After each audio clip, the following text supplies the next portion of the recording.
प्यारे बच्चों, स्वतंत्रता के लिए प्राण अर्पण करने वाली महारानी दुर्गावती के बारे में पिछले वीडियो में बड़ी विस्तृत रूप से उनके बारे में आपको बताया है।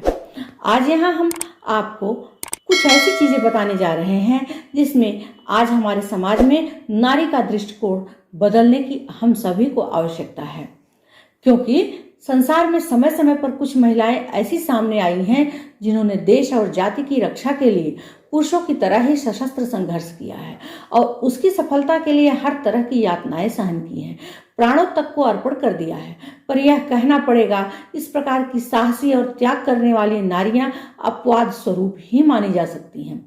भारतीय क्रांतिकारी दल के इतिहास में ही जहां भगत सिंह, चंद्रशेखर आजाद, राम प्रसाद बिस्मिल, खुदीराम, सचिंद्र सान्याल, सावरकर आदि 50 एक से एक बढ़कर शहीदों और वीरों के चरित्र चमक रहे हैं, वहां उसमें भाग लेने वाली 2-4 स्त्रियों का ठीक परिचय भी थोड़े ही लोग जानते हैं। यहाँ बात नहीं कि नारियों में त्याग और बलिदान की भावनाओं का अभाव है, ये गुण उनमें पुरुषों की अपेक्षा अधिक ही पाए जाते हैं, पर आज ये गुण प्रायः निजी छोटे से परिवार तक ही सीमित रहते हैं। स्त्रियों को जन्म से मृत्यु तक ऐसे संकीर्ण वातावरण में रखा जाता है और ऐसी ही शिक्षा दीक्षा दी जाती है जिससे वे अपने से संबंधित कुछ व्यक्तियों के सिवाय दूरवर्ती अथवा अपरिचित लोगों के प्रति अपनेपन की भावना रख ही नहीं सकती। हम यह भी नहीं कहते कि नारी घर के क्षेत्र की उपेक्षा करके केवल सार्वजनिक क्षेत्र में तल्लीन हो जाए। वर्तमान समय में विदेशों की बहुसंख्यक और भारत की भी कुछ नारियों ने शिक्षा का आशय यह समझ लिया है कि घर के काम धंधे को त्याग कर फैशनेबल गोष्ठियों और समारोहों में मनोरंजन किया जाए और वाहवाही हासिल की जाए।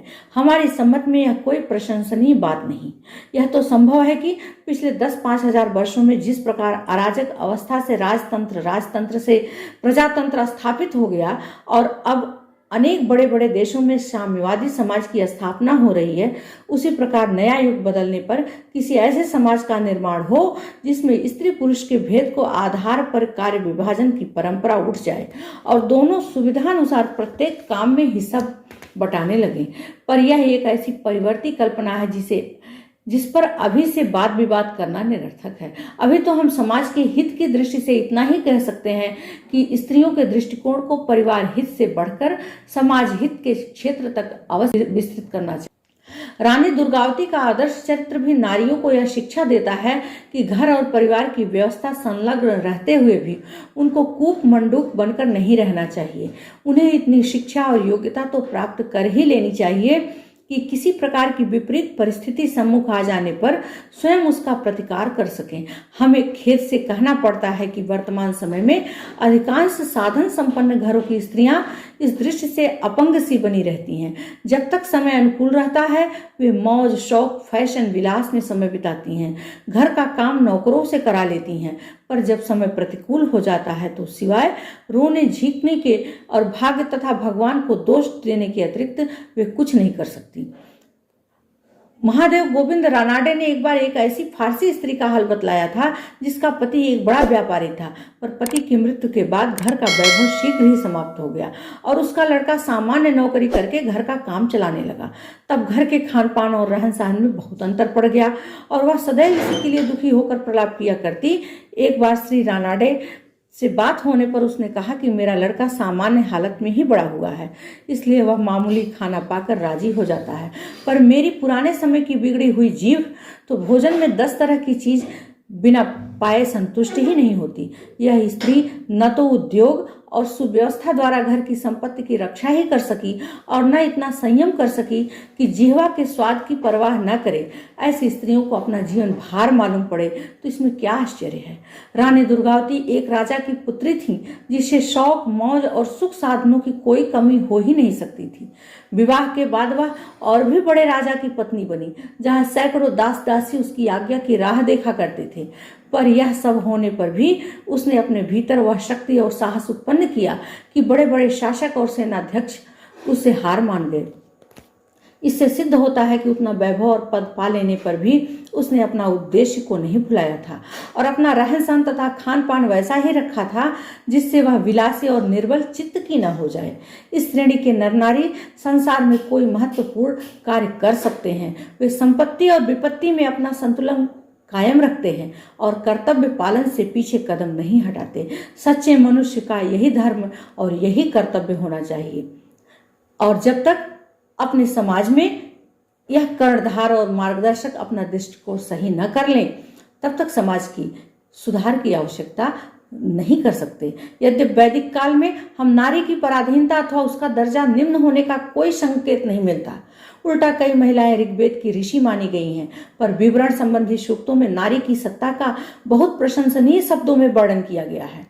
वैदिक काल में वे स्वतंत्रता पूर्वक समस्त कर्म करती थीं, यज्ञों में भाग लेती थीं, वे घर की पूरी मालकिन और संचालक मानी जाती थीं।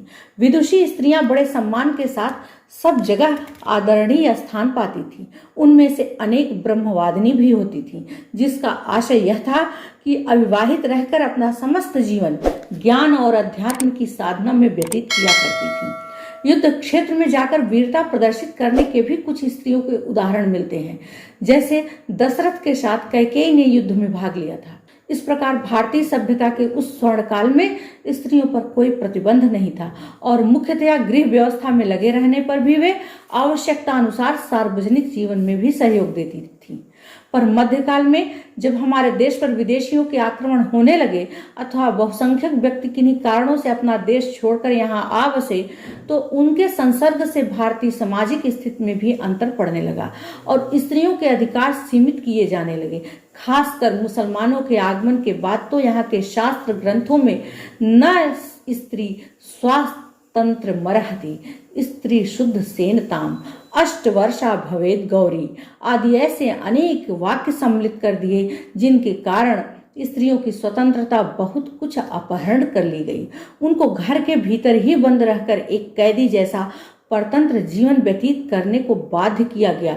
तभी से भारतीय समाज का वास्तविक पतन आरंभ हुआ और तरह तरह की हानिकारक रूढ़ियां और परंपराएं प्रचलित होने लगी। उदाहरण के लिए प्राचीन समय में इस देश में पर्दे का कहीं नाम न था, पर मुसलमानों के अनुकरण से यहाँ के बड़े लोगों में वह फैल गया और देखा देखी मध्यम वर्ग में भी प्रचलित हो गया।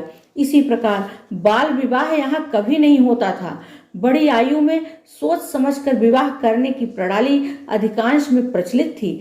हम प्राचीन ग्रंथों में जिन स्वयंवर के वर्णन पढ़ते हैं, वे 10-12 वर्ष की अवस्था में कभी संभव न थे। तभी रामायण में लिखा गया था कि सीता स्वयंवर के समय उनकी आयु 18 वर्ष की थी। इस प्रकार स्पष्ट है कि हमारे समाज में प्रचलित अधिकांश सामाजिक जातियां या तो संसर्ग से उत्पन्न हुई हैं या किसी सामाजिक परिस्थिति के कारण प्रचलित हो गई हैं। उनकी जड़ में कोई ठोस धार्मिक सिद्धांत या कारण नहीं है, जिसके आधार पर उनमें सुधार करना या उनको त्याग देना पाप समझा जाने लगा। सामाजिक प्रथाएं सदा देशकाल के अनुसार परिवर्तित होती रहती हैं। जो लोग जातियां उनको शाश्वत या अमिट समझकर अपने को उनमें जकड़ लेते हैं, वे स्वयं भी जड़ हो जाते हैं। उनकी प्रगति का क्रम रुक जाता है। भारतीय नारी की वर्तमान दशा इस तथ्य का एक जीता जागता प्रमाण है। जब से वह बंधनग्रस्त हो गई, उसे केवल पति की एक संपत्ति या गृह कार्य करने वाली दासी की तरह समझ लिया गया। तब से भारतीय समाज में तरह तरह के दोष बढ़ने लग गए और वह उन्नति के बजाय पतन की तरफ अग्रसर होने लगे, क्योंकि संतान का पालन तथा उसके चरित्र का गठन अधिकांश में माता के ऊपर ही निर्भर होता है। यदि माता ही अशिक्षित, कुसंस्कार, छन्न और शक्तिहीन हुई तो संतान के सुयोग्य, सद्गुणी और शक्तिशाली होने की आशा कैसे की जा सकती है। स्त्री अबला नहीं है, बल्कि अपनी शक्ति को पहचाने तो पुरुष से भी अधिक सबला है। वह माता के रूप में जिस प्रकार बालक को गढ़ती है और पत्नी होकर पति को जिस तरह चलाती है, बहुत करके पुरुष वैसे ही बन जाते हैं। स्त्री वास्तव में साक्षात त्याग की मूर्ति है, पर जब कोई स्त्री किसी काम में जी जान से लग जाती है तो वह पहाड़ को भी हिला देती है। वास्तव में भारतवर्ष का पतन तभी से आरंभ हुआ जब से स्त्रियां अपनी शक्ति को पहचानना भूल गईं और अपने जीवन का उद्देश्य केवल चौका चूल्हा और संतानोत्पादन ही समझने लग गईं। जब कोई व्यक्ति किसी परिस्थिति में सैकड़ों वर्ष तक रह लेता है और उसका अभ्यस्त हो जाता है, तो उसे वह स्वाभाविक और सुखकर जान पड़ने लगता है। यही दशा इस समय अधिकांश में भारतीय स्त्रियों की हो गई है। उसने अपने को भगवान की तरफ से परतंत्र, असहाय और अबला समझ लिया है। वह ख्याल करती है कि उसका कल्याण इसी में है। कि वह घर के भीतर बैठी रहे और अपने हाव भाव और सेवा से पति को प्रसन्न रखकर सुख सामग्री प्राप्त करती रहे। यदि विचार पूर्वक देखा जाए तो यह स्थिति और मनोवृत्ति न तो सराहनीय है और न ही कल्याणकारी। स्त्री को भी अपने लिए समाज का एक उपयोगी अंग एवं एक कर्मठ सदस्य समझना चाहिए। उसे कोई भी कार्य केवल निजी स्वार्थ अथवा परिवार के लाभ की दृष्टि से ही नहीं करना चाहिए, वरन इस बात का भी ध्यान रखना चाहिए कि उस समाज की दृष्टि से भी उपयोगी है या नहीं। कौन सी ऐसी ऊंचाई है जहां स्त्री चढ़ नहीं सकती, कौन सा ऐसा स्थान है जहां वह पहुंच नहीं सकती। हजारों अपराधियों को वह क्षमा कर देती है। जब किसी बात पर जुट जाए तो संसार की कोई भी शक्ति उसे रोक नहीं सकती। यदि हम रानी दुर्गावती के चरित्र पर ध्यान दें तो उक्त बातें सत्य जान पड़ती हैं। उसने एक सामान्य स्त्री की स्थिति से अपने को इतना ऊंचा उठाया कि मुगल साम्राज्य का गुणगान करने वाले लेखकों ने भी उसके महत्व को स्वीकार किया। अकबर के मुख्यमंत्री तथा उस युग के सर्वोच्च विद्वान सुप्रसिद्ध ग्रंथ आईने अकबरी के लेखक अबुल फजल ने लिखा, दुर्गावती में अदम्य उत्साह था। उसकी कार्यक्षमता की बराबरी आसानी से नहीं हो सकती। वह अपने राज्य और प्रजा की रक्षा में सदैव तत्पर रहा करती थी। उसका निशाना कभी नहीं चूकता था। उसकी आदत थी कि जब कहीं कोई शेर दिखाई पड़े तो उसे मारे बिना वह जल तक ग्रहण नहीं करती थी। वह दूरदर्शिता तथा सूझबूझ में अच्छे अच्छे राजनीतिज्ञों को भी मात करती थी। एक भारतीय नारी के लिए जिसने अकबर के विरुद्ध शस्त्र ग्रहण किया और मुगल सेना की 2 बार मिट्टी पलीत की हो, अकबर के ही सच्चे सहयोगी और हित चिंतक अबुल फजल की यह स्वीकारोक्ति साधारण नहीं है। यद्यपि रानी दुर्गावती ने जिस क्षेत्र में अपनी विशेषता प्रकट की, वह सशस्त्र संग्राम में बड़े बड़े पुरुष सेनापतियों को शस्त्र संचालन में जिस प्रकार हतप्रभ किया था, अब उसका युग समाप्त हो गया है। अगर हम ऐसी ऐतिहासिक दृष्टि से विचार करें तो झांसी की रानी लक्ष्मीबाई इस क्षेत्र में अंतिम थी। अब नारियां तो क्या, पुरुष सेनापति भी आमने सामने के युद्ध में ऐसी वीरता नहीं दिखाते हैं। वे अपने कार्यालय में बैठकर ही बड़े बड़े युद्धों का संचालन करते हैं, पर महान कार्यों के लिए नैतिक साहस, धैर्य और आत्मत्याग आदि गुणों की अभी वैसी ही आवश्यकता है। पर हम यह कह सकते हैं कि यदि उपयुक्त वातावरण मिले तो भारतीय नारियां अब भी वैसे कार्य करके दिखा सकती हैं जैसे महारानी दुर्गावती, अहिल्याबाई और लक्ष्मीबाई ने किए थे। फिर यह भी नहीं समझ लेना चाहिए कि गत 500-400 वर्ष के भीतर ये 3 नारियां ही पराक्रमी और देशभक्त हुई थी। इतिहास में नील देवी, कर्माबाई, बीराबाई, कलावती, रानी भवानी आदि और भी अनेक वीर छत्राणियों का वर्णन मिलता है जिन्होंने घोर संग्राम करके शत्रुओं को पराजित किया था। यह बात निर्विवाद है कि स्त्रियों को कानून द्वारा किसी भी धंधे को करने से रोकना अनुचित है। उनको वे सब सुविधाएं मिलनी चाहिए जिससे राष्ट्र के बड़े से बड़े पद तक पहुंच सके, परंतु नारी के लिए यह कभी उचित न समझा जाएगा कि वे अपनी संख्या के अनुपातानुसार पुरुषों के समान नौकरियां मांगने लगे। मैं तो यह कह सकती हूँ कि ऐसी परिस्थिति कभी उपस्थित हो ही नहीं सकती, चाहे स्त्रियों को कितने ही अधिकार क्यों न मिल जाए। उनमें अधिकांश सदा यही मानेंगी कि घर बनना या बिगड़ना उन्हीं पर आधारित है। बिना घर के स्त्रियों और पुरुषों के जीवन की कृतकार्यता असंभव है।